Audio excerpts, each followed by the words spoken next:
Going.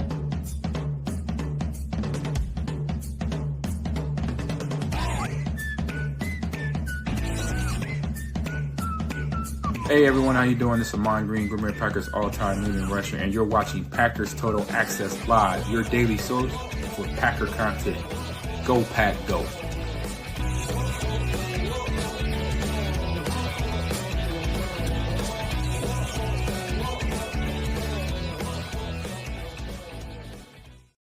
What's up, guys? Welcome into Packers Total Access. My name is Clayton. You can check us out on packernet.com. Find me on Twitter at Packers_Access. Joined alongside Emilio in Tennessee here to talk Packers Cowboys this evening. We're going to give you guys an injury update.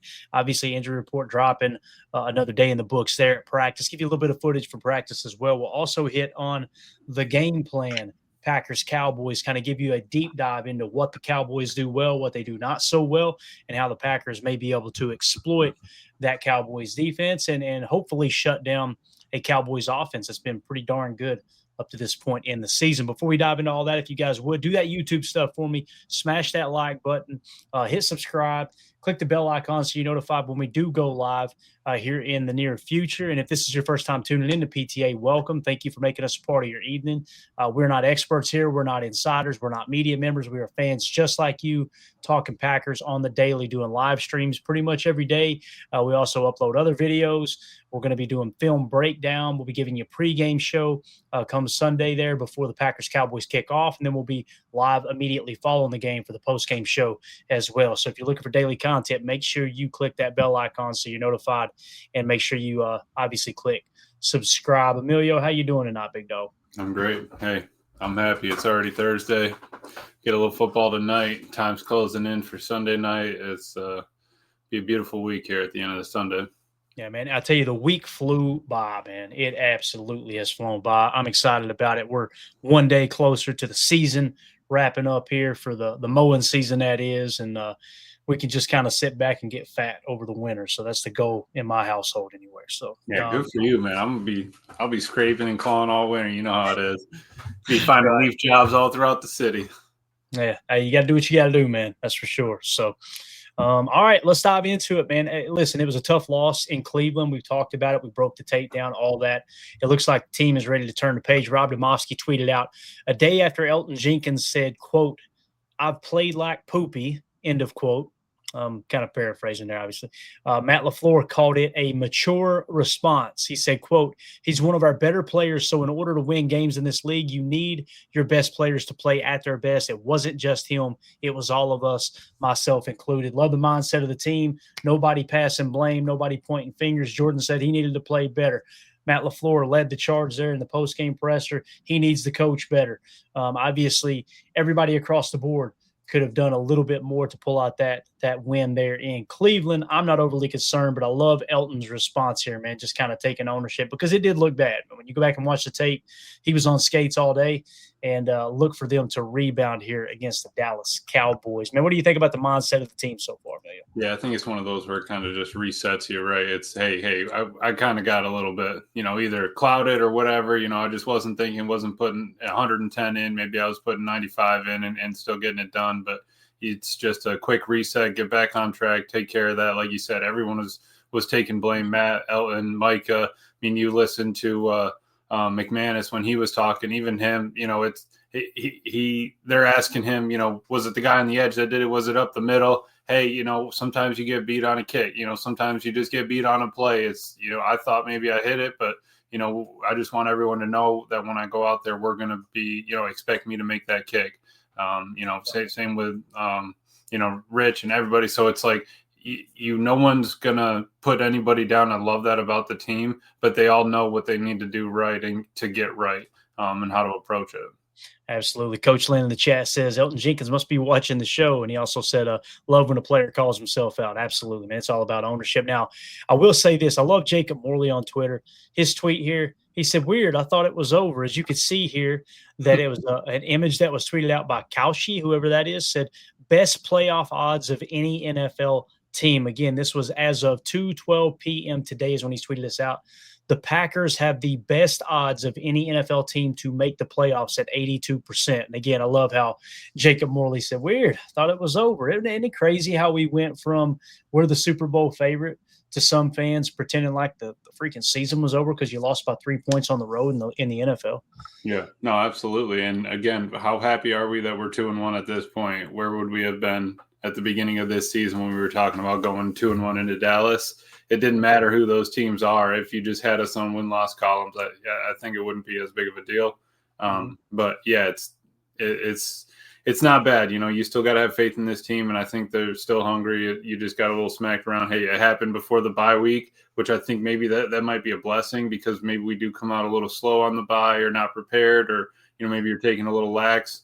I don't think that they're going to let that happen this year. I think because they talked about it all offseason. We know what we need to do. We know what we're chasing after. It's more than just taking the division or something like that. They want more. So I think that mentality might come back and kind of relight that fire. Yeah, Nick McSwain in the chat said people way overreact to losses. Sometimes one game doesn't define a team win or lose. It's never as bad as you think it is. It's never as good as you think it is, right, Nick? And again, you start the season 2-0. It's great. That's great news, right? You probably stole a game that you should have otherwise lost, or at least people expected you to maybe lose, even though you were the favorites in both those games.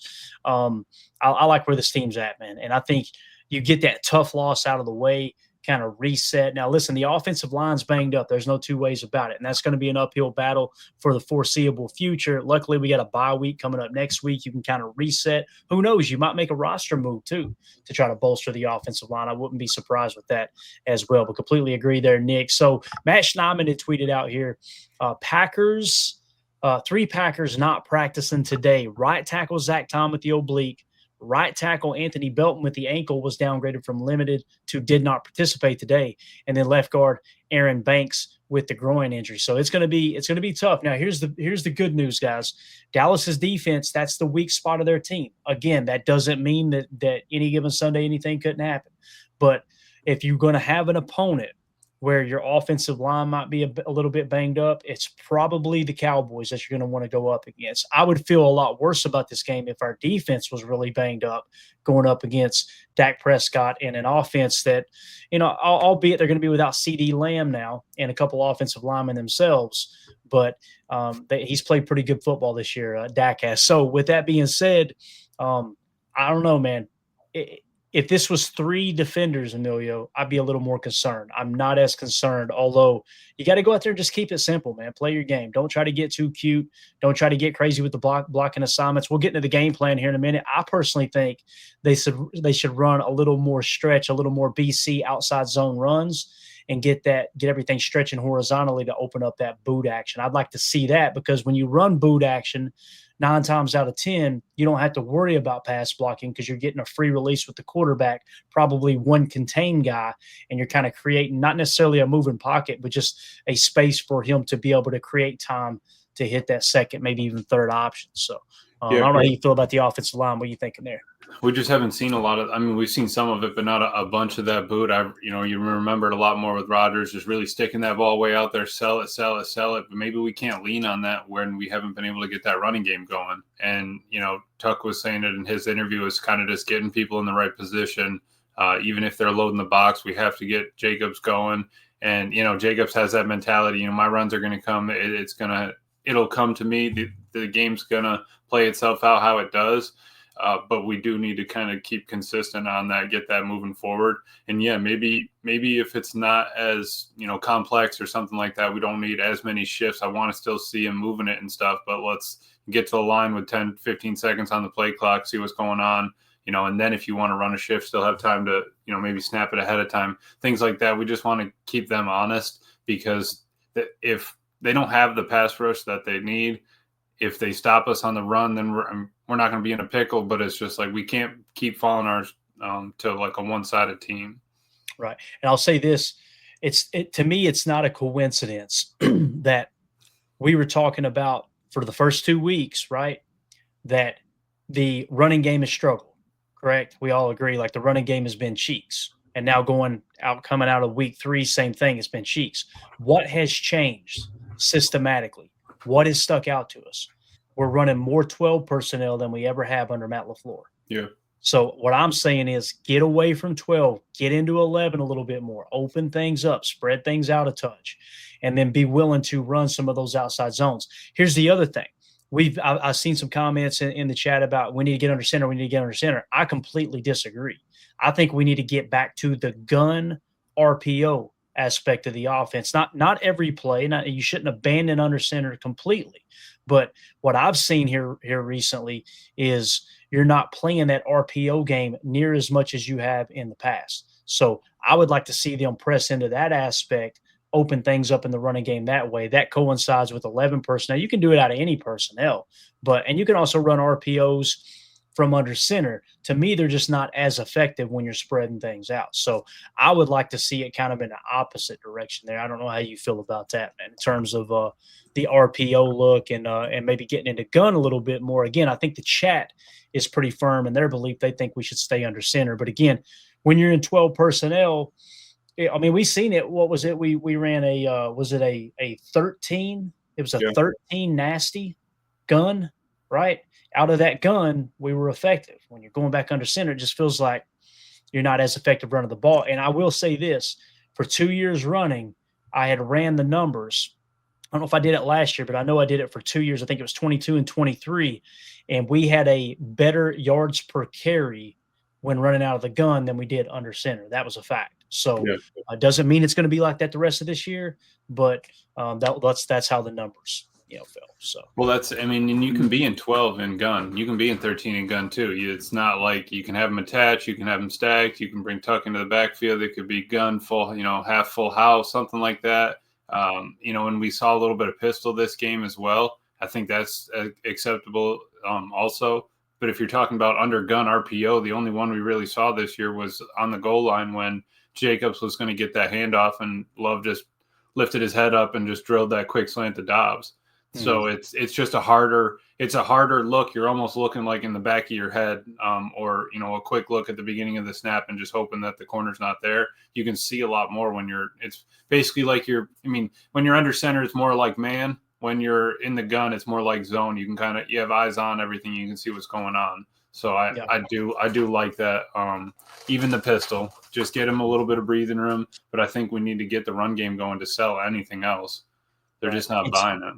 And to me, I haven't seen a whole lot of outside zone runs, right? Yeah. So that's why I'm like, why not give that a shot? Why not? Let's build a game plan around that and try to exploit their linebackers who, according to PFF and according to passer rating when targeted, have been pretty darn bad so far in this young season for sure. Aaron Rodgers go ahead. I'm sorry. I was just going to say, are we worried about the line, like reaching left and right? Like, are we worried about them going down the line at all? No more worried than us coming out in a 12 or a 13 personnel and just hitting our head against them. Yeah, right. You know what I mean? Yep. Because what would you say is Josh Jacobs' strength? Because to me, I think it's his ability to cut, to make guys miss. He doesn't have that top end speed, obviously, but boy, oh boy, he can make guys miss. So if you do have guys that are kind of breaking free on some of these outside zones, you're giving him more space to work with as opposed to, all right, man, this is designed with a little sift. We're going straight to the A gap. Right. If they clog that A gap because you've got 12 personnel and they got their base or maybe even a heavier than their base, they may go with kind of a hybrid 4-4 look or something. He has nowhere to go. If you stretch it, you can come out with 2 or 3 cutback lanes. I love that. And again, I'm not saying it's going to work, but you got to try something different. Give him an option. I love that. Go back to what we kind of did with Aaron Jones. Get him outside. You can go way outside to 9, or you can cut it in up on 1 if you have that lane. They overplay it. Kenny gets too stretched out, whatever it is. Take advantage of it. Yeah, definitely. Aaron Rodgers with the super chat. Appreciate you, buddy. Evening PTA thoughts on the music chairs on O-line. And what happened to pony package misdirection run. We ran one play, if I remember correctly, and I don't know if it was pony. I think it was a double sidecar where we did a little bit of a fake misdirection. But you're right, that's been missing a touch. And I think what it comes down to is, to be honest with you, Aaron, is we can't even run a simple duo right now. So when you get into trying to get these linemen to run misdirection and this guard pulling there and that tackle pulling backside and all this and that, I think that might be why LaFleur is a little more hesitant in that regard. It might be also he's seeing the same thing we're seeing in the run game that we're just kind of hitting our head against the wall. That might have been why he went to passing plays in those third and shorts too. Like he didn't have a whole lot of confidence in getting that first down. Thank you for the super chat, buddy. Appreciate you, man. Thoughts on the musical chairs with the offensive line? I absolutely hate it. I hate it, man. I would love things to be a lot more firm. You got a backup left tackle, you got a backup right tackle, and you got a couple backup interior guys, and stop trying to mix and match in this. And I know Coach Steno doubled down on it at his presser today, Emilio, but I could not disagree more, man. Couldn't disagree. Yeah, didn't get to Steno's presser, so I'm excited to listen to that. But yeah, it's the musical chairs is rough. We can't have it. We were planning for it. I mean, at this point, I'm glad we didn't take a corner. I'm glad we were a little bit off on that in the draft because, geez, it's like we needed this at this point. We back-to-back years. You go to the line. We didn't find those fourth-round gems like Zach Tom, but we needed to find somebody that can step in here and play some ball for us. So that's going to be key. And yeah, I just think that it's something that this team can kind of get through, but they all need to kind of work together. It's that 111th on offense, the 111th on teams and defense, but the offense just needs to start sort of clicking. Yeah. All right. So moving on to practice from earlier today, Rob Domofsky had tweeted this out. Javon Bullard back on the field in pads, a sign he's progressing through concussion protocol, not cleared yet. No sign of Anthony Belton, who was limited yesterday because of an ankle. Zach Tom, the oblique, Aaron Banks, the groin, did not participate. Belton is a possible fill for Tom at right tackle. So going to get really interesting if for some reason Anthony Belton can't play. Again, I think there's a better chance that Bullard will be ready to go on Sunday night, seeing that he's progressing. When you get worried, Emilio, when you get to Thursday and they're still not out of concussion protocol, or not out of concussion protocol, but they haven't progressed to, okay, you can go on the field now, right? That's when you're worried. So I would be surprised if Bullard is not available on Thursday night. On Sunday night for sure. So, yeah, super happy for Bull. That was one of the first worries when we saw the opening injury report. Just want him to be all right, and love that he's already back on the field moving around. So hopefully he just got his bell rung that day and it was kind of just taking it easy for the first couple days back. And then, let's get him back out there and get going. Yeah. This is what I was referring to. J. Cole said, Steno mentioned that Jordan Morgan can play anywhere on the line. Bro, we have eyes. Normally I would just kind of defer on a comment like this, Jay, but I couldn't agree more, man. The other thing he said, Emilio, in that presser, and I'm kind of paraphrasing, and I caught it just in passing, but he said something along the lines of when they asked him, are you kind of making a mistake moving Morgan around so much? And he said, well, when you're a backup offensive lineman, you have to play everywhere. I disagree with that. I do. I just, you want to be able to play multiple positions, but they've played him everywhere but center. And I'm telling you, the only place he's looked comfortable is at left tackle. Mm-hmm. It doesn't mean he can't be serviceable at those other positions, but it's not ideal. It's damn sure not ideal when you march him out there at right tackle as if he's the best second option at right tackle. Like Jay said, we got eyes, man. He just does not look comfortable with that kick step to the right. And you notice that when he's playing left tackle, how he kind of leaves that inside arm free, and it just looks like, you guys know, you could tell when a player is comfortable with something. It might be a jump shot in basketball. It might be a shortstop turning two. Whatever it is, you could tell when they're comfortable at doing something. They kind of have this little, I don't know if it's a trademark, if it's a signature style or whatever. You see him at right tackle. I mean, he just plays tight. He looks clunky. Yeah, left tackle looks smooth. Right tackle looks clunky. Right. And tighter than a tick on a coon's ass, man. He just like he cannot move at all. That's it, man. And the problem with that is, he was a first round pick, so then you got everybody expecting him to be great wherever you do put him. Yeah, he's able to fill in at those spots. Yeah, you actually started him off at a right guard battle because you just wanted him on the line, which isn't a problem. He showed up. He almost beat out Ryan, where they were back and forth. Then you put him at battle at left tackle again, and you're just kind of leaning on Rashid. Nothing wrong with Rashid, but if we were talking about who's going to fill in those spots, and then you bring in Banks on the left guard, so it's not like you're going to move Banks over to right guard. So you have all these different things, and you're kind of pigeonholing yourself to the fact that Morgan has to go all over the place when really he should just stay on that left side.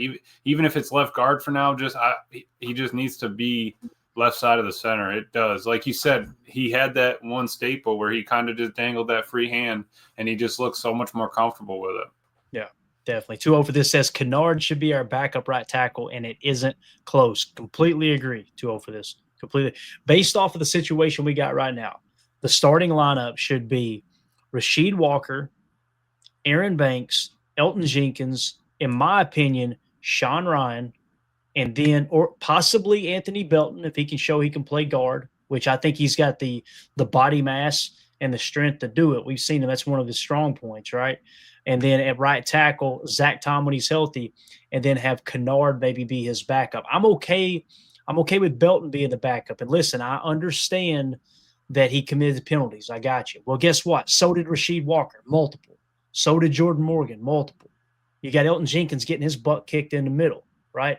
When you turn on the tape with Anthony Belton at right tackle, Emilio, yes, he makes mistakes with penalties occasionally, and some of them are aggressive penalties, right, where it's like hitting people out of bounds, stuff like that, right? Yep. But other than that, he looks like he belongs at right tackle. So I would be okay with either Kennard or Belton being the backup right tackle, but not Jordan Morgan. So let's look at it that way. Let's start at the tackle position.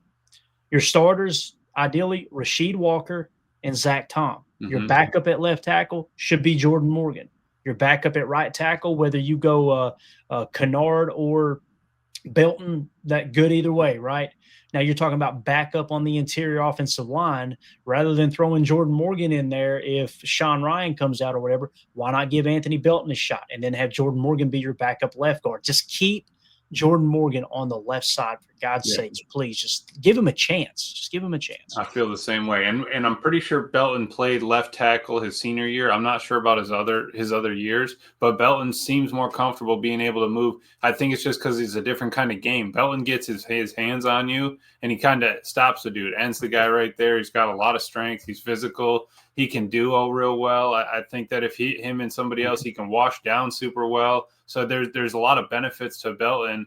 That's just different from Morgan. They're just different players, which isn't a problem at all. But you kind of got to know where they feel most comfortable. Even if you might have to take a 5% ding or something, I would rather keep them comfortable and say, hey, maybe we're going to be 80% instead of 85% if we put all of our quote unquote best out there, moving them all around as chess pieces. Let's put everybody in the most comfortable spot and be solid. Mm-hmm. Joe in the chat says, I don't know why we're babying Morgan. Everyone else could slot into any position at any time, but now that he can't, all of a sudden we shouldn't do it anymore. That is the most inaccurate statement I have read in a long time. If you think that making a second-year player who played left tackle his entire career play all four positions other than center over the last 2 years is babying him, I'd hate to see what playing it rough is, And on top of that, explain to me the player on this offensive line that plays well in multiple positions that's not named Zach Tom. I'll wait.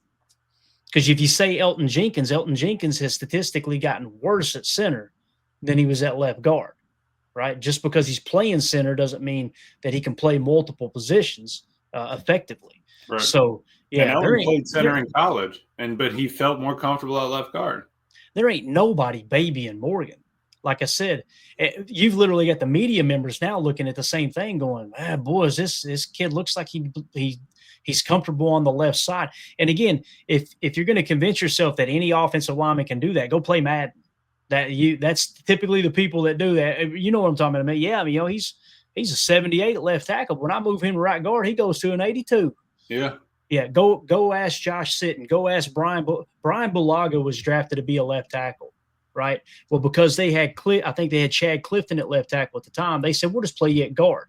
Ask him how easy it is to do that.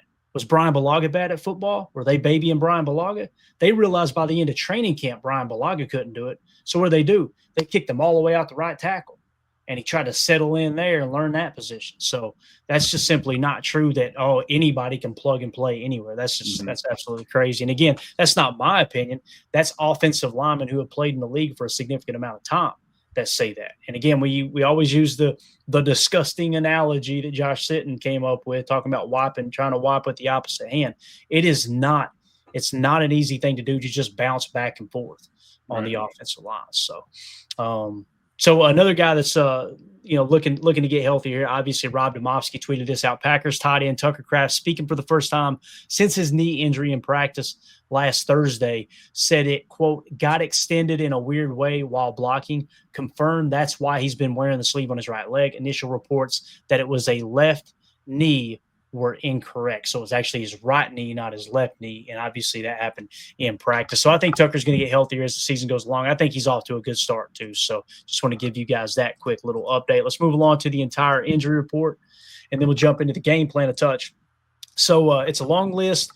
Everything that we covered yesterday stays the same, other than Anthony Belton with the ankle was limited yesterday. He did not participate today. Okay, so that's a little bit alarming for me.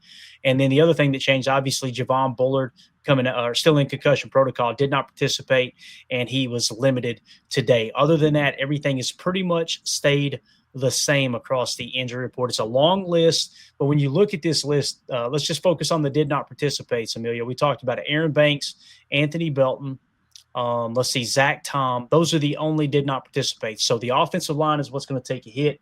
You obviously signed Brant Banks to be on your active roster to play offensive line this week. I think that was part of the plan there, knowing that they were going to be really, really light, I guess, at the position, offensive line in general. So other than offensive line, I feel pretty good about the injury report, even though it does look a little alarming on the surface here. I think most of these guys, if not all of them, will be playing. Yeah, not terribly concerned about it. It just looks visually super long. Hope Bull's all right. Like I said, Tucker just, I think he's going to be all right. He said that he had maybe done something like this kind of when he was younger back in high school, but no worries now. Really, he just likes to wear compression. And yeah, really that not too worried about it. Yeah. And then on the Cowboys side, the things that changed, Deron Bland, cornerback with the foot injury, went from limited to full participation. We should expect him to play. You've got Bridges, cornerback, went from limited to full. He'll play. Look at Trayvon Diggs. That's kind of a surprise there with the knee. Did not participate Wednesday. He was full participation Thursday. So it looks like he may be good to go unless he has another setback. Now, obviously, they're going to be without CD Lamb, who did not participate. He's pretty much already been ruled out, as has Tyler Booker, their tackle. Obviously, Beebe, we talked about, another offensive line. So they're down 2 starting offensive linemen and their number 1 wide receiver. So obviously, they're hit a little bit harder with the injury bug than we are in that regard. And that CD going down happened on like a gadget play where you put CD in the backfield, hand on the ball, and he gets the handoff and something happens. So it's one of those freak things. What they said on their pod was hey, if you're going to go up to Shoddy and say one thing to him, he would say, hey, if you're going to run CD back there, just know I can't replace him.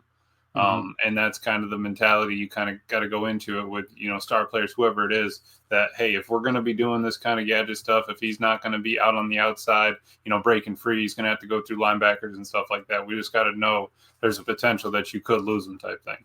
Yeah. Ray in the chat has an interesting comment. He says, try Ryan at center and put Jenkins back at his regular position.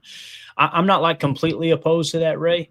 But what we need, I feel like what the top priority should be, and again, I'm no more important a fan as you are, right? It's just my opinion based off of your comment here. I want less moving parts, right? I think we would all agree this Elton Jenkins at center, that's the plan for the entire year. So let's try to give him a chance to settle in. Now, obviously, he's familiar with center. He played center all through college and played it at a very high level at Mississippi State, right? But obviously, he gets to the league. He's only played it when the offensive line's gotten a little banged up. So I would rather, me personally, have Elton Jenkins stay at center and have Sean Ryan stay at right guard and let those guys continue to improve rather than pull him out. And I understand what you're saying. I'm not saying it sounds like a bad idea. I don't go, ooh, no way, because I think Sean Ryan could be fairly effective at center. I think Sean Ryan is kind of underrated, to be honest with you, man. He's come a long way since that rookie year when he obviously got suspended and then had setbacks along the way.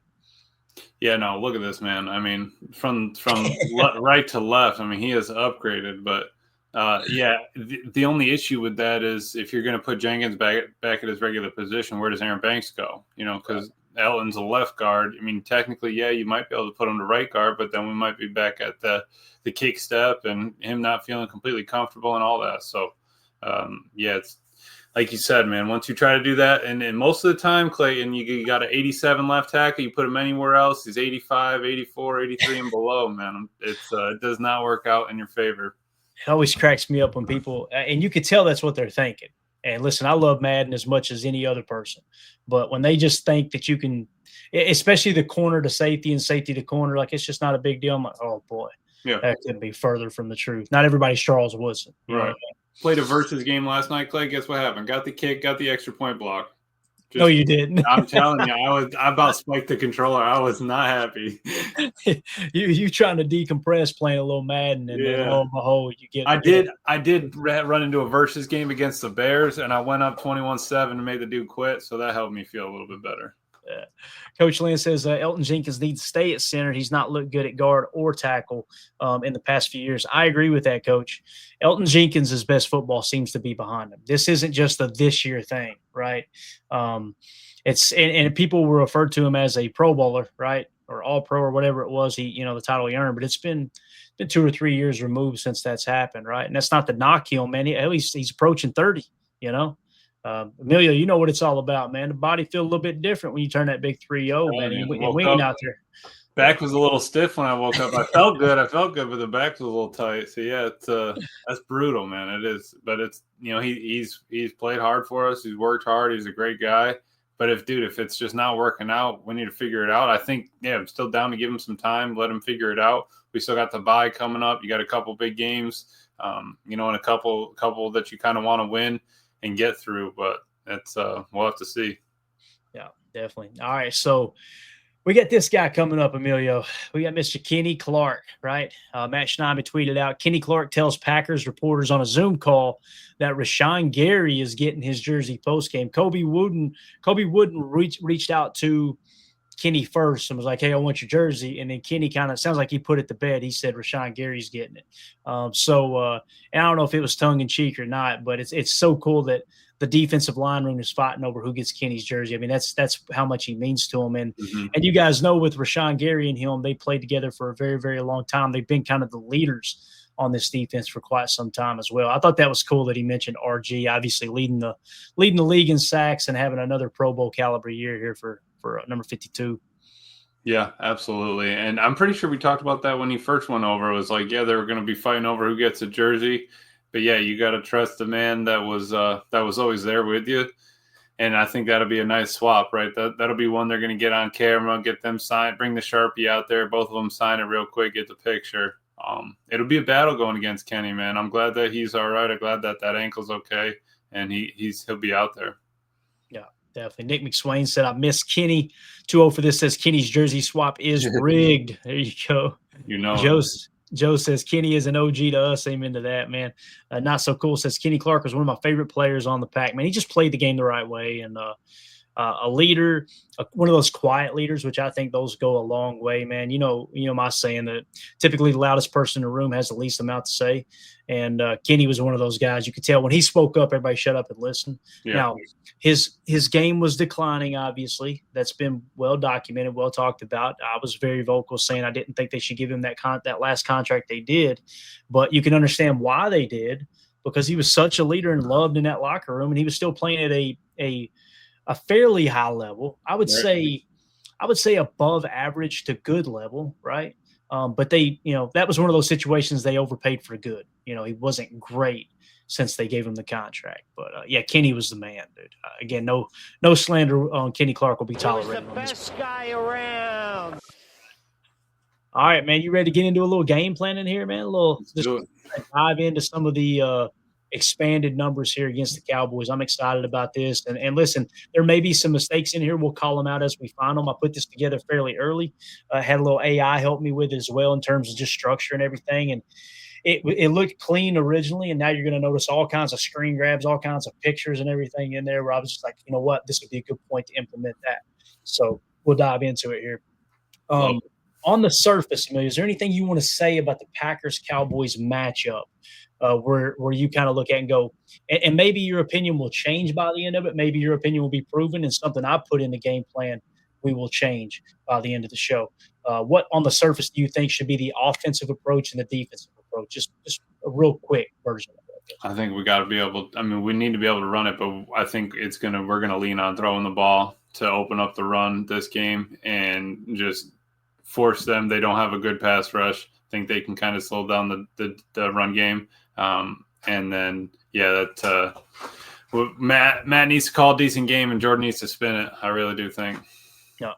All right, so here we go, guys. The game plan, Week 4, Packers at the Cowboys. You can find this over on our Patreon group. Thanks to everyone who's a Patreon member supporting the show at patreon.com/PackerFan Total Access. All right, let's get into it. To defeat the Cowboys, the Packers should execute a game plan focused on their strengths, including a versatile offense and a suffocating pass rush led by former Cowboys star Micah Parsons while exploiting Dallas's injury-plagued offense. The Cowboys are missing key players, most notably star receiver CeeDee Lamb, who in my opinion probably would have been a Tuesday player, and he's not on the field. That's huge, which has severely impacted their offense. Here's a detailed game plan for the Packers to secure a victory. Let's start with the offensive game plan first. It just made it look like Coach LaFleur been on that bench press a little bit, been on hitting that curl rack a little bit. After that pec healed, I think he just said, screw it. Give me the 225. I'm just going to rep it every day. Absolutely. All right, offensive game plan. The Packers should adopt a balanced offensive attack that keeps Cowboys defense guessing and creates favorable matchups. It's real easy to look at their pass defense, which, guys, it's almost dead last in the league at a .40 EPA per drop back. It's easy to look at that and go, well, let's just go wing it all over the yard. I think that's the worst thing you could do. I think Jordan will have big numbers. Don't get me wrong. I think there's going to be plenty of opportunities to exploit that pass defense for the Dallas Cowboys. But like you said right off the top, Emilio, I want to see them press into the run a little bit. Let's talk about what they run on defense, okay? So 2% cover one man, 1% cover zero man. So they're only playing 3% man coverage. This is how Matt Eberflus operates. We talked about it earlier in the week. He is a very, very, very zone-heavy defensive style coach. You guys know that's what he showed when he was in Indianapolis before he got the head coaching job with Chicago. He was the defensive coordinator for the Colts. He gets the head coaching job with the Bears. They stayed zone heavy. Now he's with the Cowboys and they're zone heavy as well. So what kind of zone are they running? 43% of the time, Emilio, they're playing cover 3 zone. 26% of the time they're in cover 2. They're in cover 4, 14% of the time. They're in cover 6, 6% of the time. This is a bend and pray to sweet baby Jesus you don't break top defense, right? So if you're playing a lot of cover 3, now pre-snap, are they showing shell or not? I don't have the answer to that. Maybe somebody in the chat does. When I say shell, meaning they're showing too high and they rotate to single high middle field close. But when you're playing a cover 3 or cover 4, that should deter you from throwing down the field, which tells me attack short to mid-range in the passing game. Don't get suckered in to trying to take a bunch of deep shots and throwing into the teeth of a defense when it comes to a cover 3 zone or even a cover. If they're in a cover 2 zone, it's a true 2 and not a Tampa 2. You might want to attack the seam with Tucker Kraft. You could see that out of 11 or 12 personnel. And then, of course, if they start throwing in a little bit of a hybrid, they don't show any 6% cover 6 and then cover 4 at 14%. So you probably see some crossers involved there as well, but minimal man coverage. Does that surprise you at all? And 3% is crazy. It's one of two things: either you don't trust your guys, or you just can't do it. It's tough because they've had issues with that, and then on top of that, if you're running man and you can't get pressure, you're even more screwed. I mean, you get somebody break loose, no one's looking at them. You get past your one guy, it's over. So that's kind of how I always play is Ben, keep it in front of you and stuff like that. But they're also not, when they're in these zones, they're not bringing pressure. They're 4 down, stay in 2. You got 7 in coverage, all that stuff. You're going to find windows. You're going to be able to kind of to drop it in there, especially if the O-line holds up, dump it down, get your 10, whatever. There's going to be some options here. But like you said, we don't need Jordan to be forcing it down the field, because if you're sitting in that 3 or 4, nothing's going to be there over the top. They're just going to match and you'll be done with it. But, yeah, you do need to kind of stretch them to maybe open up a dig underneath or something like that. Yeah, definitely. All right, number 1 on offense, establish the run early, okay? Run defense, yards per carry allowed. Green Bay is 4th in the league, actually tied for 3rd in the league at only 3.2 yards per carry allowed. Dallas is tied for 7th at 3.7 yards per carry. So they're a pretty solid run defense, right? And you guys know we love to laugh at Jerry Jones. But this is what he said. When he traded Micah, he went for Kenny because he thought, hey, we can get us another run stuffer in the middle, and that'll help our run defense. We want to be able to stop the run first and foremost. It seems to have worked in that regard. The problem is nothing else is working on defense, right? So this is what I'm saying. You look at this and go, they're a top 10 run defense. Maybe we just want to throw it all over the yard. You still want to establish a run, and that's why I think don't run right at those defensive tackles. Let's go BC outside, right? Yeah. Let's maybe run a little power look, that type of thing.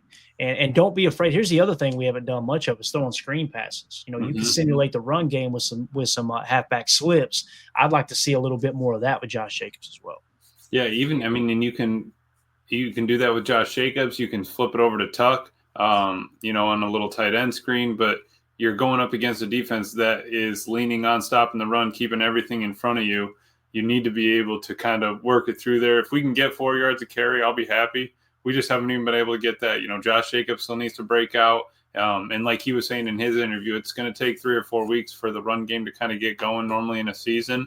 This is coming on week 4, so I hope that we find whatever it is. If we can get Josh over 100 yards, I'll feel a lot better about where the team's heading. And then you can start, hey, we'll get ahead to a little bit of a lead, kind of lean on the run a little bit more, and then everyone will be happy.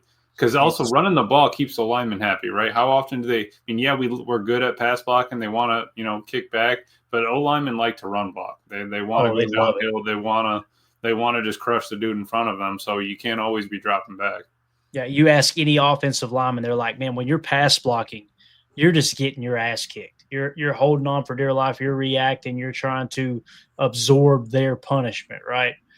When they call a run play, it's all right. Here's my turn now. Yep. You imagine looking across, you're on a pass-happy team, and you're looking across every snap and knowing that defender's just teeing off on you. You finally get an 0-1 trap or something. It's like, all right, buddy. Yeah. You're going to feel me right now. So I'm coming downhill. Exactly. Jen Wright seems to be on board there with the screen passes. I don't know, man. I feel like we don't utilize it enough. I really do. So utilize Josh Jacobs to control the clock. A strong rushing attack with Josh Jacobs will take pressure off quarterback Jordan Love and prevent the Cowboys' struggling defense from keying in on the pass. The Packers have run the fewest plays per game in the NFL this season, so establishing a methodical rushing offense will be critical. Again, you want to be able to control that clock a little bit too, right? You want to get up early, put the pressure on the Cowboys where they feel like they've got to wing it all around the yard, and then maybe you can have one of those, +2, +3 turnover differential days, which we typically take the ball away from Dak Prescott pretty effectively when we play him. Now, it's talking about attacking the linebackers. Focus on runs to the outside to isolate the Cowboys linebackers and avoid their interior pass rush. Look at their linebackers, Emilio. This is their PFF grades. Jack Sanborn, 52.7. You got Maurice Laufau, I think so you say, 42.6. You've got Damon Clark, 41.8. And then Kenneth Murray Jr., 37.9. So Kenneth Murray Jr. has got the most snaps for them, and he's got the lowest grade of 37.9. Second most snaps is Jack Sanborn at 151 snaps at a 52.7. That's the weak spot. One of the weak spots of this defense is definitely that linebacking core. That's why I'm saying let's stretch that thing a little bit and then work off boot action, get those guys moving horizontally, and then create 2 or 3 throwing windows for Jordan Love in the midline there. Yeah, because it's not like their coverage grade is great either. Their run defense is coming from up front. The linebacker, if we can get to the second level, that's where you would want Belton in there, right? Maybe wash down a whole side of the line. Then you slip the running back, you slip Josh out to the outside, make a man miss in space, and you're off to the races, or you got a shoulder down on a safety. But yeah, that's I think we do need to attack them. Yeah, their best pass defending linebacker this crew is Damon Clark at an 85.4 passer rating when targeted. Kenneth Murray Jr., who's got the most snaps for them, a 105.7 passer rating when targeted.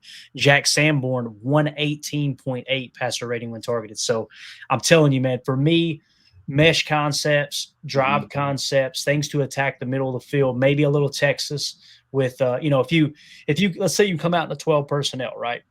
And you force them into their base, and you just run 2 skinny posts out of the tight ends down the seam and a Texas route, on the backside there with Josh Jacobs. Yep. You get those linebackers stretched vertically a little bit in that cover 3 zone, knowing if you got a single high safety, then one of those tight ends is going to be running free down the seam. That's where the backers will play a little match coverage and follow them out. That's going to open up that little Texas, that angle route, whatever you want to call it. So, yeah. Little relief valve. Love the Texas. And yeah, you got to be able to work it vertically and find those open spots. It's a blade of grass never scored, but a blade of grass can get you open. So that's where you need to be.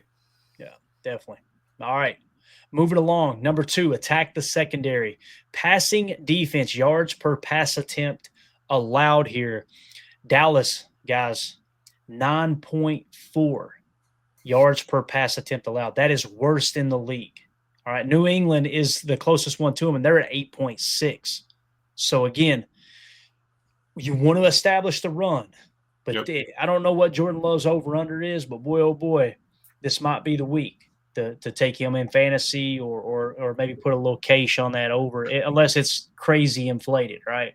But, again, they've got one of the worst pass defenses in the entire league here, man. Yeah, we've talked about it. Bad pass defense and a real bad pass rush, so it's a recipe for them to have a problem. You just got to be able to take advantage of it. Yeah, and if you dive a little deeper here, exploit the Cowboys' pass defense. Dallas' secondary has allowed a 125.3 quarterback rating. That's 31st in the NFL through week 3, and a 73.9% completion rate. Jordan Love should be able to exploit these favorable matchups. When you look at their DBs, okay, cornerback, Reddy Stewart. I don't have the snap, so I apologize for that, but a 65.8. Then you got Malik Hooker at safety, 57.3. Kyer Elam, cornerback, 54.7. Deron Bland, 52.9. Donovan Wilson, the other safety, 52.7. Trayvon Diggs, 50.8.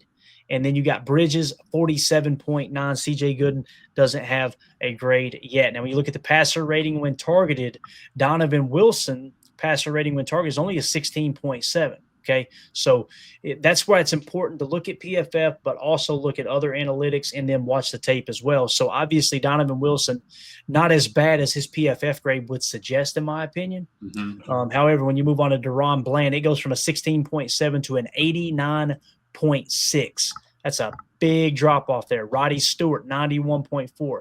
Kyer Elam, 136.3. Malik Hooker, 158.3 for Malik Hooker. He's been targeted 6 times. There's been 5 receptions, 155 yards allowed, and 2 touchdowns. So don't be afraid to target Malik Hooker. It's crazy, too, because at one point in the league, he was considered a decent safety. Pretty wild. Yep, and Donovan Wilson looks like down there on the pro was 178 snaps, so he's in all the time. Kyer Elam's in 184 snaps, and Hooker's in for 180. So those guys are in the game basically the whole time. Something that you just kind of want to keep an eye out for. You got to know your matchups, who you're lined up across. Who do you think you can best? Who's good against? Like when you're stacking that guy, who's going to be able to turn the corner, things like that. So and again, remember, we're not going to get a lot of man, so our man beaters aren't exactly going to be what we need to lean on. We need to kind of get to space, get to spots, run comebacks, curl, drive concepts, like you said, find the windows in the zone rather than try to beat the guy across from you. Yeah, absolutely. Chuck Jaggers with the super chat. Thank you so much, Chuck. He said, Dallas let radio get over 30. We better score 60. Appreciate that super chat, man. And as H.E. Soder pointed out, and 2 of them, those quarterbacks were Wilson and Williams. So think about that, right? Caleb Williams. That's that point. Yeah, we gotta make it happen on this defense, because look what they let Wilson and Williams do. The other point is, how long did they kind of held Hurts kind of. That was a game. That was a battle between Cowboys Eagles. So there's also that they can show up too. It's not like they don't get paid. So I know that we're talking about cooking them in the secondary and stuff. We just got to be careful, not get too far over the skis. And I hope Matt's kind of just reeling them in. I'm sure he's salivating about what can happen, but. Let's make sure we don't get too far ahead of ourselves. Absolutely. So again, let's exploit that pass defense. Target the young receiving cores. Utilize the depth and versatility of the receiving core, including Romeo Dobbs, obviously going to be in your X. Matthew Golden at the Z. Dontavion Wicks, I would put him in more of that F role, right? More of that versatile look, the flex, if you will, right? In Matt LaFleur's offense. Run quick, timing-based routes and take shots downfield when the opportunity arises. So maybe you can get a concept where you can have like a post, right? Like a double post concept, and really put stress on Malik Hooker if he's playing post safety and try to find those windows down the field. That's how you attack cover 3 if you're going to throw deep, right? A lot of people think, all right, let's just try to get behind the defense and chuck it deep. No, you want to show outside leverage, outside attack, and then bend it back in on a post. If you run a double post and get inside leverage on both the post safety and that outside corner, either side of the field you want to attack, and then have a drive concept on the other side of a 2x2 set underneath, you're giving Jordan Love options. If they bite on the outside move, and you've got inside leverage on the post, hammer that thing in there with no hesitation. If not, you've got time to come back to your check down on a drive concept with, say, a drag or a dig, something like that, maybe a shallow cross, that type of thing. Right. Even if you ran double post out of trips, Clay, you got your two outside guys, you got a double post with the two outside guys, and that inside trips guy maybe runs a wheel. So if the corners are going with him, they got to match at some point. That wheel might be open late, or that post might be open early. If not, you got maybe a curl on the backside, come back on the backside, a little flare route for your back. You got to be able to kind of get them in the most advantageous spots. Yeah, and looking at the tendencies earlier, and I didn't add this screen grab into the game plan here, but I know that they're one of the worst defenses in the league at covering a 3x1 set, okay? And when I say 3x1, notice I didn't say 1x3, specifically 3x1. So 3 targets on the left side. That can be Trey with a tight end attached, or it can be just, you could go nub right with 3 wide receivers to the left. But Trey left seems to be their weakness. I'm telling you, man, you throw speed to 3 against a cover 3 defense, and you work a slot cross with a dagger concept all in 1 out of 3 targets. That's how you can really put stress on a cover 3 defense. Another thing, too, use tight ends in the middle of the field. Stay balanced in the passing attack by using tight ends, Luke Musgrave and Tucker Kraft on play action to test the intermediate zone. So if you do come out in a 12 personnel, don't be afraid to come out in a 12 personnel, a 12 tray look out of the ace under center, like everybody was saying in the chat earlier, and then run out a boot action and have a drive concept like that with Musgrave and Kraft and attack those tight ends once you get them to pull up. And then all of a sudden you've got Musgrave speed, Kraft speed, and size beating them to the punch. So imagine a Trey right look out of ace with 12 personnel. So you've got Romeo Dobbs on the left, okay? And then you're going to have Tucker Kraft attached at the Y. You'll have Musgrave at the U playing off, and then Matthew Golden at the Z, okay? Now imagine running a stretch play to the strong side, show that a couple times, and then you go boot weak where you'll show the stretch, boot off, and then you got Musgrave on a drag, and then you'll have Tucker Kraft on somewhat of a climb. Maybe have you could even, if you don't feel comfortable throwing deep, throwing into the teeth of a cover 3 defense on a streak on the outside with whether it's Romeo, or if you want to go to the Z side with Matthew Golden, you can have them run that deep hitch, that deep comeback, right? Yep. So you've got 3 options for Love. As soon as he comes out of that break, you get those linebackers displaced on that stretch run, and then be able to fire underneath. It's going to be like shooting fish in a barrel. So that's what I'm talking about in attacking these linebackers. And when you look at our tight ends, man, Luke Musgrave, 70.8, Tucker Kraft, 68.3, even John Fitzpatrick getting in on the action, 65.4. All 3 of our tight ends, and Musgrave doesn't have enough snaps yet to be able to throw up the ranking, but all 3 tight ends, Emilio, are ranked inside the top 32 tight ends in the league. What's that tell you? All 3 are starting caliber tight ends according to PFF's grading system as it sits in week 3 or week 4, going into week 4, I should say. Love that. We were hoping a lot for Musgrave this year coming back off the injury, and Fitzpatrick's been kind of doing his own deal in there. I'm glad that he made the team. He's worked hard. He's a guy, he's a dog that always just kind of grinds it out. And then Tucker, if you heard his presser, he was saying, I think our offense would be in its best shape if I touched the ball every drive. I just love that mentality. Might be a little cocky or whatever, but hey, if you kind of have that feeling, we already knew that Tucker was going to be a dog. If he has that chip, that swag, whatever, you got to bring it, right? You can't just kind of talk and not walk it. I think he does the walking, but I love that he was, all for, hey, we want this offense to succeed. I think I got to touch it. So that's exciting to see. Yeah. And then the other aspect here, just to kind of wrap up the offensive side, draw up, rollout plays for Jordan Love. We kind of talked about it. While Love's average of 20.6 pass attempts per game is lower than ideal, the Packers should not abandon the pass. Since the Packers' offensive line struggled against a much better defense in Cleveland, design plays that allow Love to be effective using quick reads and design rollouts, stretch the front seven horizontally with B to C gap fakes with boot action. So that is your offensive game plan for attacking the Dallas Cowboys. Here's what I think we'll do, Emilio. I think we'll hold the defense until tomorrow. Tomorrow's Friday, so we'll dive into the defensive game plan tomorrow and unveil that as well. Let us know in the chat what you think, okay? Let us know in the chat. Fire it off. Give me maybe one or two things. Hey, here's how I would attack this defense. I know you guys have been very active in here. Obviously, while I'm reading, it's hard to keep up with everything. Let us know what you think in the chat. What's your final thoughts on how to attack this defense offensively here as we travel down to Dallas? Anything else you want to add to that, man? No, I think we kind of covered it. A lot of kind of work in the middle, getting your guys open. You're going to have windows to throw. You're not going up against a lot of man. You got to be prepared for that. You got to be able to, get yourself. So say they're in a cover three, right? And everyone's kind of just sitting even, but you have trips to one side.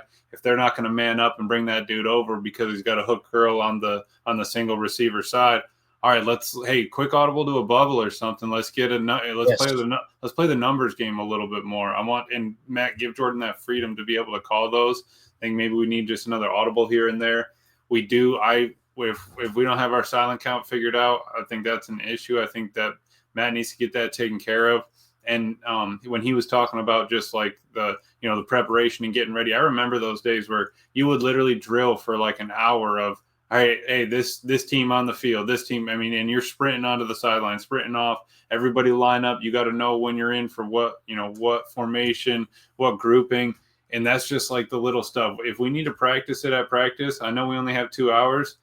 I'd take 20 minutes and run them on and off the field. I want to see full sprint, get into position and go. We got 5 seconds, so it's just repetition. We got to be better on that stuff and no pre-snaps or else I'm going to just lose it.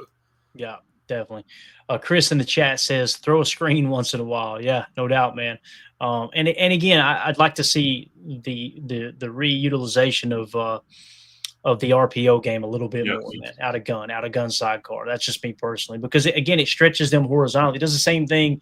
Effectively, it does the same thing that you're trying to accomplish on a stretch boot, something like that, right? Is you're making the linebackers, you're creating a conflict defender there, especially in a trips left. You guys know my favorite formation that the Packers run, and they don't run it as often as I'd like to see them, is a trips left, nub right look. And the reason I love that is because the defense has got to decide, okay, if they're in a sidecar right, are we going to play to the strong side, or knowing that 80% of that run will go across the quarterback's face? So they'll probably play to the weak side. Well, guess what happens? Before the ball snapped, you come in, you could can from one run to another, throw it in a left sidecar real quick before they can react. You're out the gate on the strong side of the formation while they're playing an under defense. Right. Now, if they start to bring that extra defender in, whether it's the nickel cover in the 3, or let's say that they decide to slide a backer over because they're worried about you running to that side now you can go to the RPO game with the bubble, and you've got, whether it's Matthew Golden, Romeo Dobbs, Dontavion Wicks, whoever, right? You're going to have that +1 hat count on the smoke or the bubble screen. So would love to see more of that for sure. J. Cole says, I don't think Matt likes screen much. I would love Savion a wide receiver. Savion is built for a wide receiver screen, Jay. You're spot on there, Jay. So spot on. Yeah. Holmes MD1 says, run between the tackles, work mid-range throws, throw them out of cover 2/3, and then hit them deep repeatedly. I think he might have meant run them out of deep cover 2 or 3 and then hit them deep repeatedly. But so he's definitely on a run between the tackles team. And I think you'll see, Holmes, I think you'll see the majority of the runs be between the tackles, to be honest with you. Mm-hmm. I'd just like to see a little more stretch because we haven't seen it much at all so far this year. So, and you can set up a stretch. Remember that the screen to Tucker that was a fake one way, fake the other way, drop it down the middle, like sort of tunnel. It's like you have that ability. You can kind of set that up with other plays. You can set that up with a toss, with a stretch. Bring motion in. That's the other thing is like if we're trying to was Kirk Bankert or whatever. I think when you're trying to get to your landmarks, if the center's waiting on this guy to get across or on the motion, you got an orbit, yo-yo, boomerangs, whatever, zipper. I mean, there's like 100 of them. So yeah, I love all that. I love all the eye candy. We need it, but if there's a way to make it or use the eye candy not based on timing wise, not as based. Obviously, it's going to be somewhat based if you're running orbit, stuff like that. But just try to loosen the stress of timing that all up within a half a second. Yeah. Coach Lynn says, I want to see the mindset of getting off the ball by the O-line. That's why I like under center. And I guarantee the O-line does too, man. Because when you're running those bubble screens, right, that we're talking about the RPO stuff, Emilio, they can't just fire off the ball because if they get caught downfield, it's ineligible downfield. So what Coach is saying here, obviously, is when you're under center, those boys, they get to really lick their chops, you know what I mean, and get down there and start. And you can still throw a quick, smoke route or whatever, just so if you're under center, stand up, fire the thing over if the dude's 8 yards off. Absolutely. Yeah, you definitely can, man, for sure. Let's see, Chris in the chat. Can you use tight end to block and then let him slip out? See, that's the other thing too, is you guys notice at the end of that game, the Tucker Kraft play that should have set up what should have been the game-winning field goal. That's what they did, right? It was a little slip outside. It was a leak, and it worked to perfection. Jordan, I think he had a little play action off of that too, right? Yep. A little play action. It was almost like a screen pass. Just throw it right over the end. And we're off, what was it, like 16, 18 yards? Yep, like a 4-yard pass. Yeah, right. That's the stuff you got to take what they can give you. It's going to be fun, though, man. It's going to be a great game to measure this team on, because, listen, I know there's a lot of people that think that they're going to just run away with it. I was listening earlier today. Tauscher is so convinced the Packers are just going to boat race. And I'm over here going, I want to be there with you. I just can't because I've watched so much damn football. I mean, you heard me last week with Cleveland. It's like, but I do feel like, I will say this, as silly as this sounds, I feel better about this week's game than I did against Cleveland because Cleveland's defense was just that type of defense that you could look up in the fourth quarter and go, they got us in a headlock, that type of thing. So yeah, Baldy was on with DJ and Buck on their pod, and they were like, yeah, one of the bigger surprises of the weekend was the Packers-Browns game. Baldy goes, man, I don't know if that was a surprise, man. If you saw that defense, the way they're playing, man, that Brown defense is legit. I mean, they're the real deal. They're probably the best defense in the league type. And, we just caught them at the wrong time. We couldn't finish the game. We need to play 60 minutes. We got to play. Our penalties need to be under 10 penalties for sure. I mean, that's a given. And then, all right, let's see what we can get better at, get the run game going, get things moving in the right direction for this offense. Yeah, definitely. All right, just a little update on Thursday Night Football. Seattle and Arizona are still tied at 0, according to my score here. 8 minutes left in the first quarter. So, is there anything else you want to hit on, Emilio, before we wrap up, man? Anything at all? I don't think so. No, I'll do a little digging for defense tomorrow, and I'll listen to the Cowboys pod, see if I can't find anything else out for us. Yeah, sounds good, man. We'll be back tomorrow, guys, 6:30 p.m. Central, PTA Live. We'll finish the game plan here. Tomorrow we'll start with the defensive game plan and show you how we can try to slow down this offensive attack from the Dallas Cowboys. So in the meantime, you guys – go ahead. Real quick, I was listening to the Insiders podcast, and they were talking – the lady that does the interviews or whatever for the TV, she said that she saw Hafley grab X and a couple other players and personally met with them in the locker room after the game. But I haven't listened to his presser, but she had said that she mentioned that she's like, I don't really see that normally often when a coach grabs just a few players and has a meeting with them at their locker. So I did want to mention that. Nice. Appreciate that. Deadfish says, can't have your only turnover in the last 3 minutes. Amen to that, Deadfish. And I will say this, little spoiler for tomorrow. We're going to talk about turnover differential. It heavily, heavily favors the Green Bay Packers in this matchup here. They are turning the ball over quite a bit. They being the Cowboys, and we've done a pretty good job protecting the football. Jordan Love, guys, he's off to a good start. This is a really good start for Jordan Love. His accuracy looks way better. He looks way more comfortable it's a little too comfortable in the pocket against Cleveland, I believe. He took some of those sacks. I'm like, well, he got some Huevos on him, man. That dude's just standing in there. Just he wasn't afraid to get hit. Yeah, I'm like, but get the hell out of there. I couldn't. He's closing in. Wasn't it what Rashid said to him on one Run, Jordan. Yeah.